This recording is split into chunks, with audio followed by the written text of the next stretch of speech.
Muchos son los debates alrededor del cannabis. A pesar de que en Colombia hay un marco legal y hay regulación para ciertos usos, también hay vacíos en torno a la regulación del cannabis de uso adulto. ¿Cuál es la situación actual? Y sobre todo, ¿qué podemos aprender y aplicar del caso del cannabis para la regulación de otras sustancias? Esto es Jardines y Laberintos, conversaciones sobre drogas, políticas y violencias, y yo soy Marcela Bachijo.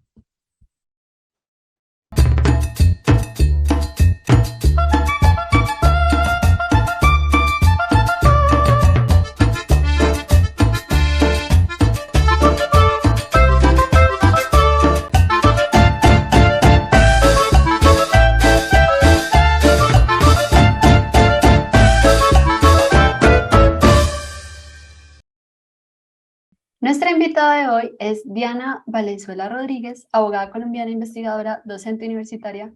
Es la asesora académica del Instituto In the Paz y además es socia fundadora de Andamina Gardens, una empresa colombiana dedicada al cultivo y procesamiento de cannabis medicinal. Eh, Bienvenida, Diana, ¿cómo estás? Muchas gracias, muy bien, gracias. Aquí pues muy contenta de estar a punto de comenzar un diálogo muy, muy sabroso, seguro que sí. Listo. Diana, cuéntanos un poquito de tú, cómo te interesaste por este mundo del cannabis, cómo llegaste a él, por qué. Bueno, pues antes de comenzar quisiera como corregir un poco esa palabra que dijiste, Anandamida Gardens, que es la empresa. Es importante porque anandamida es el endocannabinoide que producimos pues nosotros, los humanos y los mamíferos y los vertebrados, pues porque todos tienen sistema endocannabinoide, que es como el equiparable al THC de la planta. Entonces, se llama anandamida porque ananda significa felicidad interior en sánscrito y mida es la terminación de la molécula química como tal. Entonces, es una palabra pues súper escasa, extraña, pero una vez la entendemos, ya entendemos que el cuerpo humano produce su propio THC cuando está en placer o cuando está en relajación o cuando está en reparación. Entonces, en este tema del cannabis también llegué por esa observación de la felicidad interna en mis amigos de la universidad en Popayán, que ellos cuando yo llegué pues estaban entre los 50 y los 70 años, personas como pues ya a punto de jubilarse, ¿sí? Profesionales de varias ramas, amas de casa, artistas, y entonces tenían un consumo adulto, pero digamos terapéutico, en sus reuniones para compartir, no sé, literatura, conversación, comida, ¿sí? De ahí tuvo en gran parte un origen estoy hablando de hace casi 20 años del Festival Gastronómico de Popayán y como toda esa atmósfera en Popayán y el Cauca en esa época, en la primera década de los años 2000, básicamente. Entonces yo era muy joven, yo tenía como 10, de 16 a 18 años y pues yo no, pues no, digamos, probé nunca la sustancia en esa época porque estaba como en esa observación. Ya después pues me gradúo, me voy de Popayán, entonces, pues ahí ya pruebo el cannabis, entiendo como el tema de estos viajes interiores, comienzo pues a percibir un poco de qué es que se trata, pero pues ya a los 25, 26 años que ya tenía como una experiencia observacional bien interesante, ¿no? De entender que el cannabis no era una cosa que usaban personas que no eran funcionales en sus vidas, sino todo lo contrario, o sea, adultos en pleno ejercicio de su autonomía y sus libertades individuales y en contextos además supremamente tranquilos y terapéuticos, ¿sí? Entonces, como que esa aproximación me dejó estar sin tanto estigma, ¿sí? Frente a la planta, a cómo entenderla y también entenderla en el contexto sociopolítico del Cauca, ¿cierto? Lo que significaba también el cannabis en el Cauca en esa época, donde las prácticas de cultivo pues eran muy diferentes a las que tenemos hoy, que vemos en los pesebres iluminados. Entonces, como toda esa perspectiva, pues me nutrió muchísimo para después en mi trabajo eh, como asesora de procesos territoriales en temas ambientales, en la Tatacoa, en el desierto, en el Huila, de donde soy yo. Y luego pues en La Guajira también acompañando comunidades impactadas por la acción pues, carbonífera de Cerrejón. Entonces, como todo ese tema de esa idea territorial del desarrollo productivo y después también observando la palma, y los cultivos de palma en diferentes focos pues, del país, entonces como que me dio esa perspectiva también agrícola o de agroindustria en contraposición a lo que pasaba con el cannabis, ¿no? Entonces ya después empecé a trabajar con caucanos en Bogotá, en INDEPAZ, en el Instituto de Estudios para el Desarrollo y la Paz, y ahí pues Camilo González me encomendó la tarea de trabajar en la observación de los cultivos declarados ilícitos, ¿cierto? Coca, marihuana y amapola. Entonces siempre hubo un enfoque muy fuerte en coca, ¿sí? Pues por toda la problemática de nuestra producción y exportación y el mercado internacional de la cocaína. Entonces, pues el nivel de violencia en ese estamento y pues también de profundización sobre el tema de los impactos ambientales, las fumigaciones para Indepaz, eso fue una cosa, pues, un objeto de estudio muy sostenido, ¿no? Muy dramático eso, durante tantos años que tuvimos eso.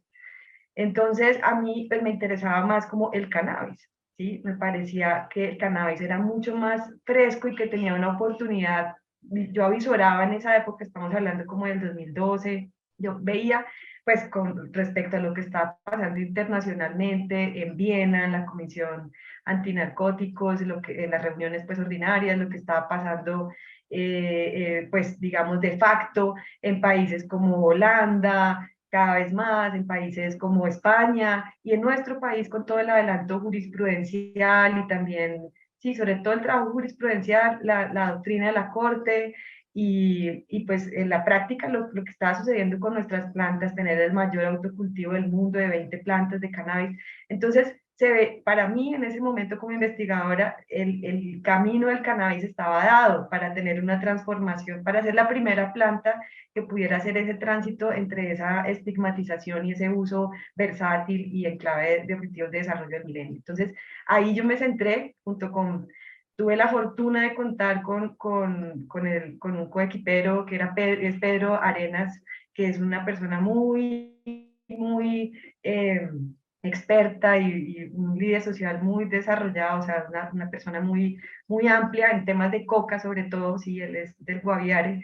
Entonces con él hicimos una dupla muy chévere y después se acercó también, bueno, tuvimos también la suerte de contar con Darío González Pozo, que es un ingeniero agrónomo así pues ultra, un señor así muy experimentado y muy ecologista y además también trabajando siempre con los pueblos étnicos, ¿no? Con los gitanos, con los indígenas, con los afro.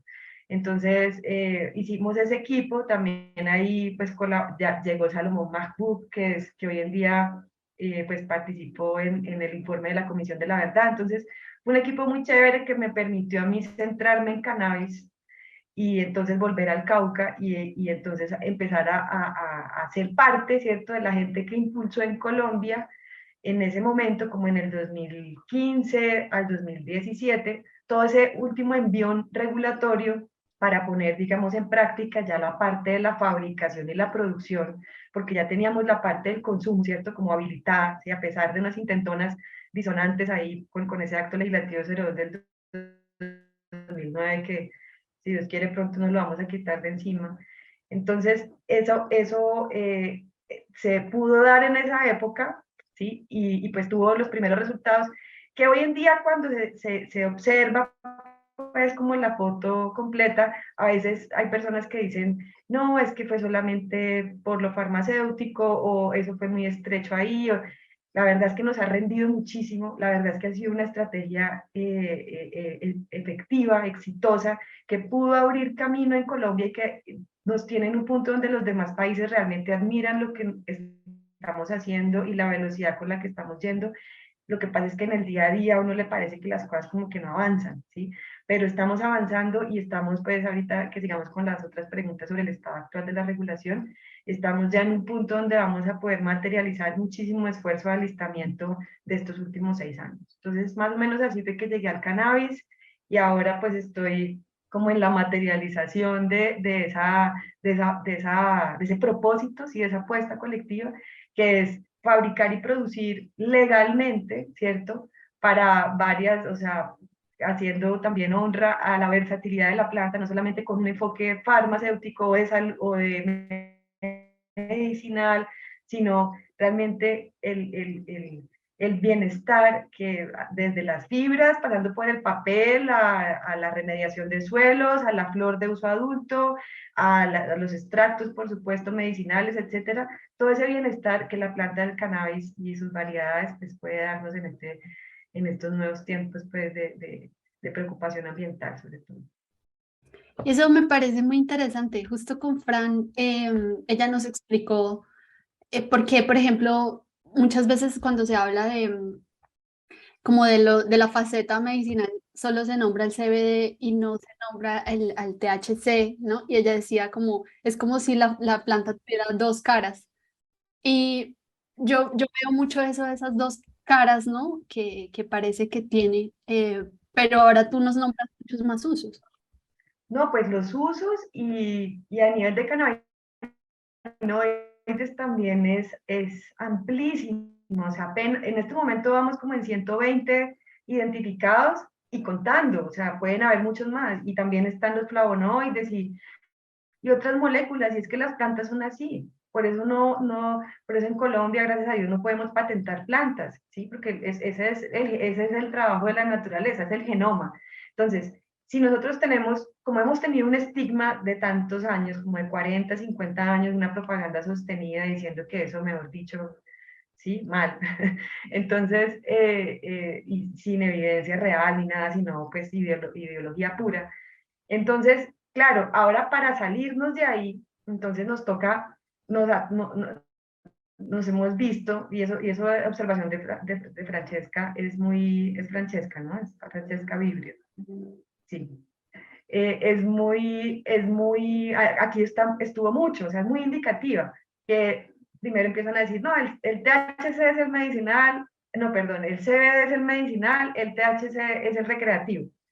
No, ya después ya los médicos entienden que eso no es así, que el THC también eventualmente puede ser medicinal y eso es lo que le sirva a un niño con un determinado síndrome epiléptico o una determinada condición y eso es lo que sirve.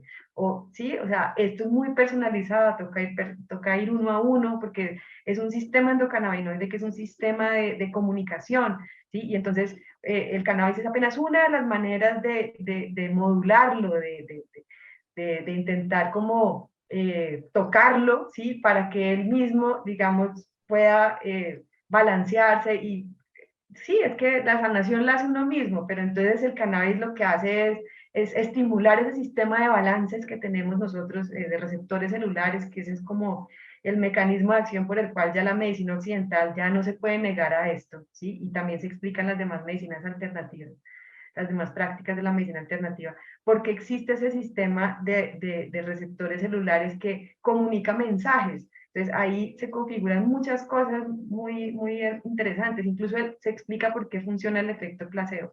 Entonces, la planta no es dos caras. Ah, bueno, entonces mientras nos bajamos del estigma, entonces empezamos a aceptar el CBD, que es el que no da la borrachera, y entonces empezamos a decir que el CBD es el que sirve porque el otro que susto, o el otro da un efecto no deseado, o el otro lo traba, o etcétera, ¿sí? Entonces ya después con la práctica clínica, la evidencia pues experiencial, entonces ya empiezan a decir, no, el THC también podría tener virtudes en ámbito medicinal, ah, no, entonces los dos son medicinales, ah, pero entonces después empiezan a experimentar que el CBG también inhibe tal función, no sé qué, quita el hambre, ah, entonces también puede tener un uso terapéutico. Y después empiezan a entender que los cannabinoides todos, o sea, el efecto séquito, que es ese efecto de conjunto, ¿sí? En donde hay cannabinoides menores, o sea, menos presentes y otros mucho más presentes. Entonces, ese juego, ese acompañamiento es lo que da realmente un efecto terapéutico más rico. Y entonces los médicos empiezan empiezan a entender eso, ¿no? Que es mejor el jugo de limón que solamente la vitamina C concentrada en algunos casos. Entonces, todo eso es normal y eso responde muchísimo al estigma que estamos derribando nosotros mismos, ¿sí? Porque ha sido muy profundo y a veces no nos damos cuenta que nosotros mismos estamos en actitudes prohibicionistas. Entonces vamos poco a poco aceptando simplemente que es una planta más, ¿sí? Que como cualquier otra tiene una riqueza en su genoma, en sus moléculas, en su composición, y que estamos en un tiempo donde nos estamos quitando el velo de toda esa mala información que tuvimos de 50 años, 40 años, y entonces ahora la queremos reemplazarla por información basada en la ciencia, evidencia, ¿sí? De la más dura, ¿sí? Porque entonces es como irse al otro extremo, y no necesitamos irnos al otro extremo, porque además como es una planta tan benigna en el sentido de que es tan segura, si no ha habido una muerte por sobredosis de cannabis, eso es muy extraño, o sea, eso no ocurre con otras sustancias así como tan poderosas, ¿sí? Imagínate los opiáceos, no, pues eso sí, cuidado, pero esta no, entonces podemos ir, si vamos teniendo beneficios, no tenemos que llegar al nivel de evidencia más alta, que además es súper subjetivo, o sea, satisfacer no se sabe a quién realmente para poder usarlo, ¿sí? Para poder beneficiarse de las cosas. Entonces, ahí es donde vamos poco a poco quitando ese estigma para poder ya integrar esta planta en la medicina herbal, no en la medicina farmacéutica o en el estándar farmacéutico. Eso es como ese tema de lo de las dos caras. Y después está lo otro que estábamos hablando y es, además de esa composición riquísima genómica o molecular, está los diferentes usos, ¿sí? Que lo puedes usar para fibras, o sea, si quieres usar los cannabinoides en la flor, entonces lo puedes usar para textiles, hay realmente mucho avance en términos de la eficiencia energética y la eficiencia ecológica que tienen estos procesos con cáñamo, con cannabis, ¿sí? En comparación con, no sé, los bosques maderables, el agua que se emplea, el tiempo que necesitan, la extensión que necesitan versus el cannabis para papel, que es una cosa, mejor dicho, o sea, rápida, súper, además que descontamina suelos al mismo tiempo porque tiene como esa fuerza de absorber metales pesados, entonces mira que también tiene un espacio muy interesante para el tema de restauración de suelos, tanto de minería como de cultivos ilícitos, de todas las fumigaciones, Dios mío, que nos, que nos cayeron durante no sé cuántas décadas ya. Entonces, sí, ¿no? El cannabis, si se ve desde esa óptica amplia, tiene muchas posibilidades para pequeños, para medianos, para todos los tamaños y modelos de negocio, pero si quedamos solamente atrapados en el estándar farma, que fue como empezamos, y estuvo bien haber empezado así, eso nos ha reportado muchas ventajas. Entonces ahora podemos ampliar la cosa, ¿sí? Y sobre todo relajar los controles y permitir las actividades a nivel comercial. En eso vamos más o menos. Yo pienso mucho cuando escucho esto de lo que tú llamaste farma, pues, o este uso medicinal, pero también escucho lo que contabas ahorita al principio de tus amigos que consumían de manera terapéutica, recreativa, ¿no? Pienso que quizá la palabra más adecuada es bienestar, ¿no? O sea, que puede aportar a eso, a un bienestar que es más amplio, que no necesariamente es únicamente asociado a lo médico, ¿no? Que a veces también pareciera que fuera la única posibilidad. ¿Mm? Sí, o sea, tú puedes tener un estilo de vida saludable, buenas prácticas de vida, ¿cierto? Sin necesidad de tener un médico que te esté, digamos, midiendo o controlando. Ya tú vas al médico en otros momentos, ¿no? Pero, digamos, en términos de la medicina preventiva o de las prácticas saludables, de ese bienestar, de ese bien vivir, ¿sí? El cannabis cabe como una opción, como también cabe, qué sé yo, mambear coca, como también cabe tomar cúrcuma con pimienta, como también caben tantas cosas eh, pues de la naturaleza dentro de un estilo de vida saludable, tomar café moderadamente o digamos con educación, ¿no? Porque cuando tú te educas, por ejemplo, en el café también es un gran placer, empiezas a apreciarlo mucho más, empiezas a buscar cosas, empiezas a entenderlo también en tu cuerpo y empiezas a cuidarte más. Entonces, eso también es lo que pretendemos con el cannabis. Pretendemos que en la medida en que la gente lo entienda, lo conozca más, entonces pueda disfrutarlo verdaderamente y sobre todo con mucho autocontrol, con mucha responsabilidad, porque es una planta que si bien es muy benigna y digamos nadie se ha muerto de sobredosis y todo esto, es una planta de mucho respeto porque es una planta poderosa, ¿sí? Y es una planta muy, así como es versátil, también es muy infinita en términos de su composición, o sea, puede ser así, o sea, no es que, no, yo una vez probé el cannabis y no me gustó, pero bueno, ¿y cuál cannabis? No se sabe, y en la medida en que vamos siendo más como formados, entonces vamos a poder como, sí, disfrutar mejor las cosas. Claro, esto que nombras me hace pensar, bueno, como en la responsabilidad, ¿no? En la capacidad de autonomía, de tomar decisiones, que no sea, digamos, el Estado el único que está decidiendo por nosotros que está mal, que está prohibido, que no funciona. Y eso me lleva a pensar en la regulación. ¿Cuál es la situación actual de la regulación? Pues mira, en Colombia, ¿sí? En Colombia la regulación del uso adulto está para el consumo de la dosis personal, ¿sí? Está habilitada y tenemos un marco regulado, legal, sí, completo, pertinente, vigente para eso. Pero entonces, y el cultivo también en autocultivo, ¿cierto? Para uso personal, ¿cierto? Esa es como la limitación, no lo puedes transferir a nadie bajo ningún título, ni siquiera gratuito, ¿sí? Eso es para ti, si es para alguien más, ahí ya se sale del ámbito de la autorización del autocultivo. Entonces, ahí está digamos, el uso adulto está así, está dado. Pero ¿qué pasa? Que bueno, ya tenemos el tema de las semillas también, ya podemos producir las semillas a nivel pues empresarial, a nivel industrial y venderle semillas a personas naturales para que hagan su propio cultivo, su autocultivo. Entonces, ¿qué es lo que pasa? Que todavía hay mucho estigma, las personas pues no tienen espacio suficiente para cultivar plantas a veces en sus casas, por muchas razones esa pues aunque es una muy buena opción y que tenemos que seguir protegiendo en Colombia, ¿sí? El autocultivo y es una también una herramienta que permite balancear muchas cosas del mercado y también pues garantizar el acceso, ¿sí? Al cannabis, muy importante el autocultivo.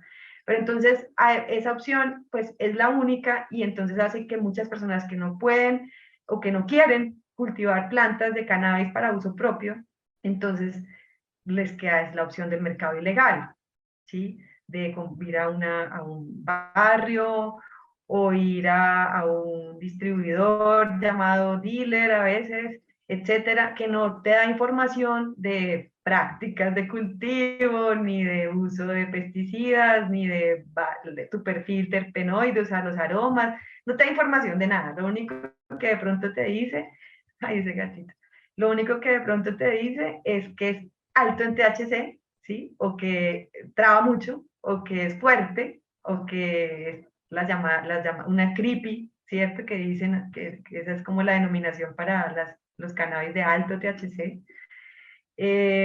Y ya, y no sabes nada. Entonces, y pues tampoco sabes, bueno, la trazabilidad, no tienes ni idea. Entonces, se supone que ahora, en términos también de salud pública, porque ahí es donde entra la salud pública en este contexto del uso adulto, ¿sí? Que sabemos que pues los consumidores de cannabis, menos del 10% de la gente que consume cannabis en el mundo tiene consumos problemáticos, o mejor dicho, menos del 10% de la gente que consume drogas en el mundo tiene consumos problemáticos. Eso quiere decir que tenemos alrededor de un 90% de las personas que consumen drogas o sustancias psicoactivas, que son las que necesitan tener garantías para su salud pública, o sea, que haya calidad en las cosas que están consumiendo, porque o sea, porque estamos pensando a veces que los que necesitan atención en salud pública y salud rehabilitadora y no sé qué cosas, un enfoque muy atrasado ya, son esos del consumo problemático. Y resulta que sí, claro, esos del consumo problemático, pero sobre todo los del consumo no problemático son los que necesitamos garantías de calidad y de seguridad en los productos que estamos consumiendo, o sea, está eso, y hemos dicho, el cannabis además es la sustancia psicoactiva más consumida en el mundo, entonces, pues ilegal.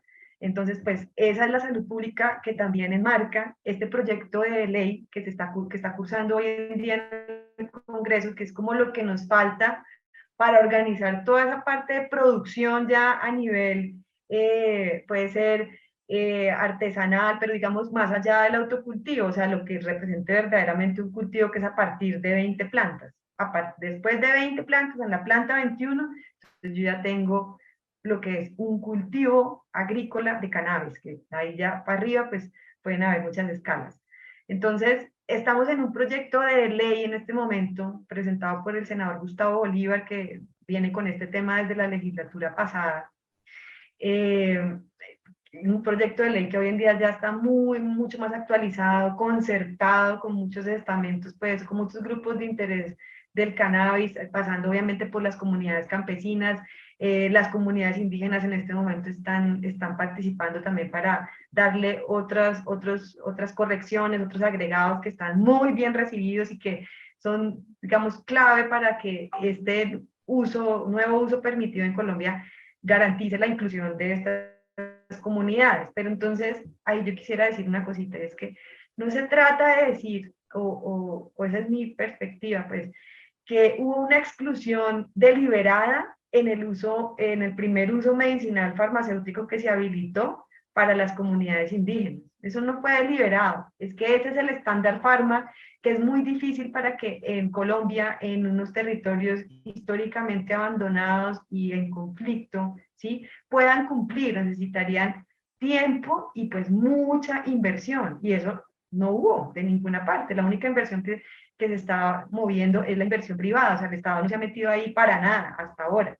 Entonces, era muy difícil para ellos, por eso ellos dicen, nos excluyeron, pero nadie los excluyó, ¿sí? Ellos ya están excluidos desde hace mucho rato y la cuestión es muy estructural, o sea, no es a lo que yo voy es que no se puede, digamos, culpar a una actitud deliberada de la regulación del cannabis, ¿sí?, que los excluye a ellos, sino que es que ellos viven en una exclusión que es mucho más estructural y que necesitan una atención integral, y por eso a veces como ilusionar a esas comunidades con el boom del cannabis ahora, ¿sí?, de ese boom de emprenderismo sobre el cannabis, no es lo que ellos necesitan. O sea, tienen que tener ventaja sobre eso, ellos tienen que estar priorizados para el tema de los beneficios si esa industria arranca, ¿sí? Pero no se tiene que condicionar el arranque de esa industria que arranque con ellos, porque ahí es donde está el pecado que nos ha hecho fracasar. Cuánto proyecto de desarrollo alternativo hemos hecho con coca,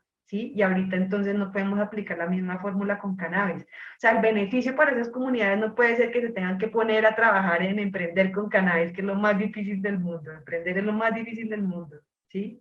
Sino que ellos necesitan es fomento y apoyo para el desarrollo de los planes de vida que ellos han venido construyendo desde hace mucho tiempo dentro de sus organizaciones propias. Entonces, eso es muy importante y ahí hay que, digamos, si bien hay muchos cultivadores que sí quieren hacer la transición y ya están preparados porque, mejor dicho, han venido haciendo la tarea desde los últimos, no sé, 5 años en serio, o sea, pensando en la transición, pero hay mucha gente que no. Entonces esas otras personas se van a frustrar porque están esperando, tienen problemas urgentes de atención inmediata.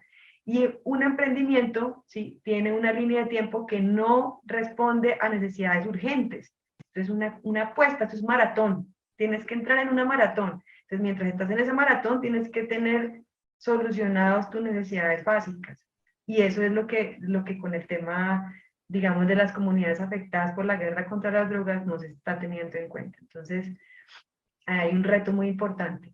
Pero entonces ahora con el uso adulto es mucho más claro que sí hay una oportunidad muy alcanzable para esas comunidades y además muy legítima, porque podríamos desarrollar cultivos súper locales, o sea, acabar con esa vaina de esa semilla dependiente de luz artificial, ¿sí?, que es pura semilla pues de europea que necesita días largos, ¿cierto? Y por eso es que, digamos, hemos como desplazado nuestra riqueza de semilla propia, que son estas variedades conocidas como Punto Rojo, Mango Biche, Corinto, ¿sí? Entonces, ahí nos podemos dirigir y pues eso tiene muchos retos regulatorios, pero si hay la voluntad, que es lo que tenemos ahora, lo podemos hacer porque es muy claro lo que tendríamos que hacer. Entonces esa es como la situación, estamos con ese proyecto de ley que ya se radicó, que todavía no ha empezado primer debate, necesita 4 debates, nosotros aspiramos a que en este semestre se dé por lo menos 1, ojalá 2, y que digamos en la mitad del año entrante ya podamos tener la ley lista y una reglamentación también concertada, pues, o sea, avanzada en su concertación, cosa que para el 2023 segundo semestre podamos ya tener los primeros cultivos legales de cannabis para uso adulto. Y bueno, ahí con el uso adulto, en eso vamos. Ah, y también está cursando otro proyecto de acto legislativo para quitar esa disonancia cognitiva del artículo, perdón, del acto legislativo 02 del 2009, que es el artículo 49 de la Constitución, que impulsado por Álvaro Uribe, que al final dijo que el consumo de cualquier sustancia psicotrópica o estupefaciente estará prohibido salvo fórmula médica, ¿sí? Entonces, ese acto legislativo pretende tener como una adenda que dice, a excepción del cannabis, básicamente. Entonces, digamos que eso también está ya en curso, ya tuvo primer debate, aprobado, y ahorita pues estamos pendientes de la fecha para el siguiente debate. Diana, dos preguntas chiquitas. Una es sobre la dosis personal. ¿Cuál es la dosis personal?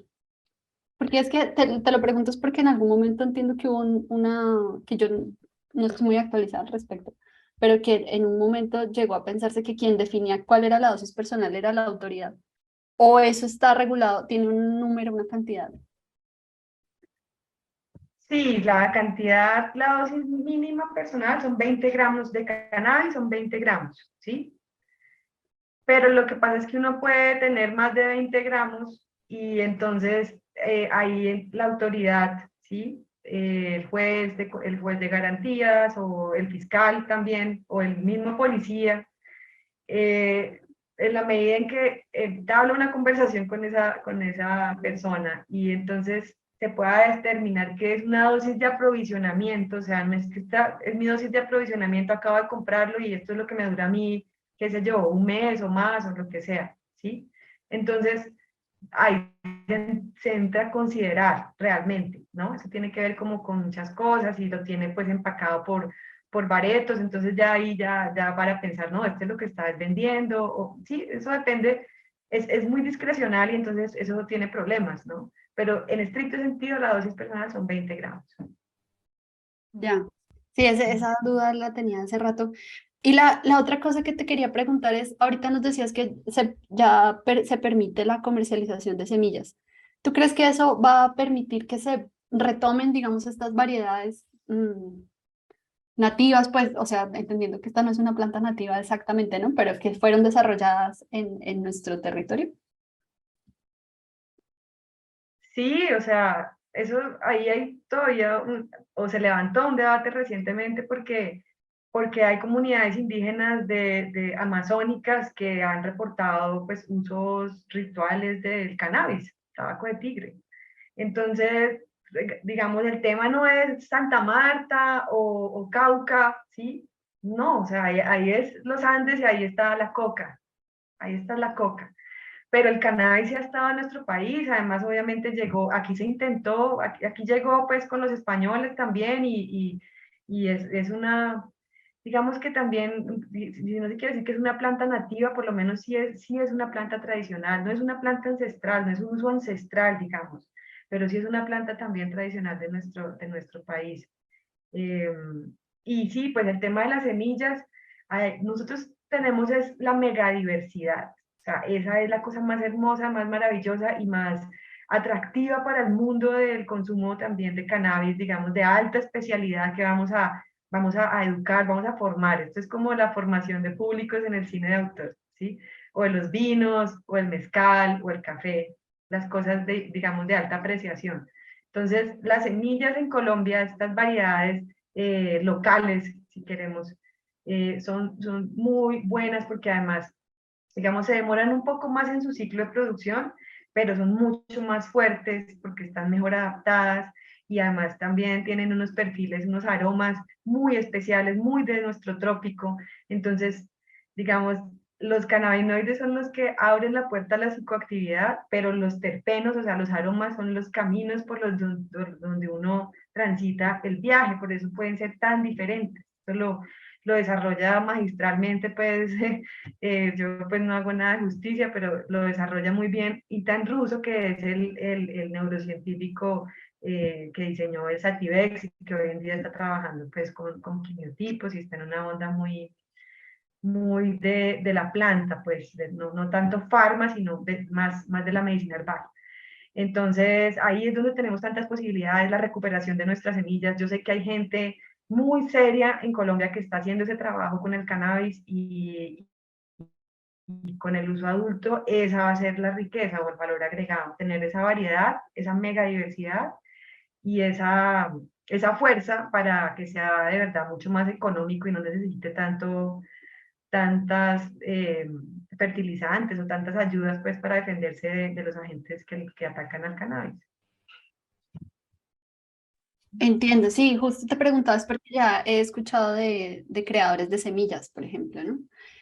Bueno, pero quería que empezáramos a hablar de otro asunto y es que cuando yo pensé en que trabajáramos sobre como esta serie de entrevistas alrededor del cannabis, era pensando en que los avances legales o de regulación están en esta planta, en esta sustancia particularmente, ¿no? Creo que casi en todos los lugares donde han habido avances al respecto. Pero también que podía ser como un espacio de aprendizaje para las otras sustancias, para otras plantas también, como por ejemplo en Colombia, en nuestro caso, la coca. Tú también mencionaste la amapola, que me parece importante porque yo no había pensado en esa, pero por ejemplo en México es un tema grandísimo, ¿no? La amapola. Entonces, quisiera que nos dijeras desde tu perspectiva eso, como qué podemos aprender de lo que ha pasado con el cannabis para otras plantas y sustancias. Mm, no, bueno, pues sí, hay muchos aprendizajes. La gradualidad, ¿cierto? Que ha venido con la regulación del tema del cannabis es algo, pues, muy benéfico para el entendimiento, pues, a nivel colectivo, ¿cierto? Una sociedad que se ha formado en el mensaje prohibicionista, ¿sí? Necesita hallazgos clínicos, hallazgos en salud reportados pues en niveles, digamos, de amplia acreditación o validación por comunidades académicas, científicas, eh, sociales también, ¿sí? Eso, digamos, ha tenido sus desventajas en el sentido de que se reafirma como el discurso de la ciencia, digamos, occidental o ortodoxa, ¿sí? Que no está como en diálogo de saberes, pero en este caso, lo que puede hacer la coca no es simplemente copiar un camino, sino innovarlo y mejorarlo, ¿cierto? Tener como una referencia que ha sido el cannabis, que a partir de las evidencias clínicas o evidencias también anecdóticas, cuando no pasan por ese sedazo de los estudios de fase 1, fase 2, fase 3, pero toda esa composición, esa riqueza de prueba, ¿sí? Ha sido fundamental para la aceptación por parte de las instituciones ya a nivel de los estados, ¿cierto? Entonces, eso que está haciendo Dora Troyano, que está haciendo la gente allá de Lerma, que trabajar con el SENA y cómo llegar a resultados documentados, ¿cierto? En nuestro discurso también, pues académico, allana el camino y cada vez se necesitan más voces, más diversas de ese tipo de autoridades, no solamente de esta ortodoxia, sino también de los otros estamentos que en este momento tienen mucha más cabida, si se quiere, o respeto, si se quiere. Entonces, es el momento, ¿sí? También en la coca, pues es la coca y sus derivados, digamos, el uso adulto será lo último o será más adelante. Primero podemos hablar de un uso alimenticio, de un uso de bienestar, ¿sí? Que la coca también nos arroja pues grandísimas beneficios, posibilidades de beneficios de alimentación que también el cannabis ha surtido. O sea, nosotros hablamos ahorita del uso adulto, pero eso ya es, hemos dicho, una maduración que hemos tenido de un camino largo, donde empezó medicinal farma, Después estamos ya en fórmulas magistrales, que ya empieza a ser un poco más herbal, ¿cierto? De botánica, medicina herbal, aunque nos han puesto una camisa pues dura de superar siendo una medicina herbal, pero ahí vamos relajando. Después estamos en el uso alimentos y bebidas, que estamos a una resolución del Ministerio de Salud de habilitar alimentos y bebidas con CBD, que es el cannabinoide más atractivo y el que más consume la gente en el mercado gris en este momento, ¿sí? Que necesitamos es que lo pueda hacer las empresas que ya están listas para hacerlo, garantizando prácticas. Entonces, estamos ya ahí. Y de ahí salimos al uso adulto. Entonces, tenemos que hacer correcciones en cada uno de estos usos. Por ejemplo, en el medicinal, necesitamos un INVIMA que reconozca la medicina herbal y que no le esté pidiendo al cannabis el nivel farmacéutico, porque cuando al cannabis se le exige el estándar farmacéutico, se lo, se lo empobrece, se lo disecciona. O sea, el estándar farmacéutico es una molécula aislada. Entonces yo saco un aislado de CBD. Entonces, este lo pongo a interactuar en tal condición y a ver qué pasa. Y eso no, el cannabis es el genoma, ¿sí? Hay variedades que tienen unos ratios, unas relaciones muy marcadas, pero es el genoma. Entonces está más en la medicina herbal, en la medicina homeopática, en la medicina, digamos, no tan ortodoxa, o en un estándar distinto a eso. Entonces, tenemos que entrar a los fitoterapéuticos, que es lo que nos garantizaría mucho acceso en lo medicinal, y también reconocer a la flor del cannabis como producto terminado de uso medicinal, así como lo hace Estados Unidos, Canadá, Israel, Alemania, ¿sí? Dentro de su sistema de salud, porque la flor inhalada es una vía, digamos, de acción mucho más rápida y mucho más eficiente en ciertas condiciones médicas que la vía sublingual, ¿sí? Que entra al torrente sanguíneo más lento. En cambio, la vía inhalada en condiciones, no sé, agudas o también para gente que que no puede tragar nada porque todo le dan ganas de vomitar, está en quimioterapia, lo que sea. Entonces, el cannabis tiene un efecto antiemético y cuando se pueda inhalar, pues es mucho más fácil, mucho más rápido. Bueno, en fin, muchas cosas.